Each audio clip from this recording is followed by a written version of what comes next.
સુરત શહેરના વાલક પાટિયા ખાતે સૌરાષ્ટ્ર પટેલ સેવા સમાજ દ્વારા નિર્મિત ભવ્ય જમનાબા વિદ્યાર્થી ભવનનું મુખ્યમંત્રી ભૂપેન્દ્રભાઈ પટેલના હસ્તે લોકાર્પણ કરાયું હતું.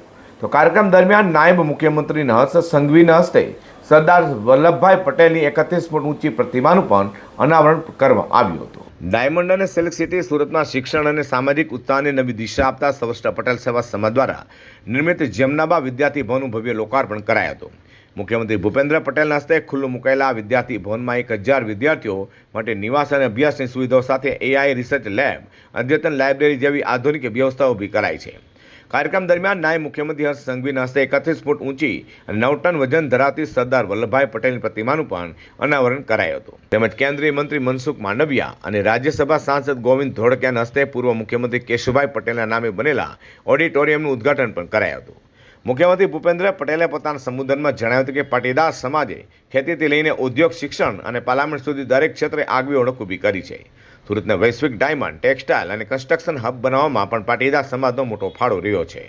તેમણે વડાપ્રધાન નરેન્દ્ર મોદીના વિકસિત ભારતના સંકલ્પને સાકાર કરવા પાણી, વીજળી અને ઇંધણ બચતને જીવનશૈલી બનાવવાની અપીલ પણ કરી હતી. નાયબ મુખ્યમંત્રી હર્ષ સંઘવીએ જણાવ્યું હતું કે ગ્રામ્ય વિસ્તારોમાંથી સુરતમાં ભણવા આવતા વિદ્યાર્થીઓ માટે જમનાબા ભવન વરદાન રૂપ સાબિત થશે.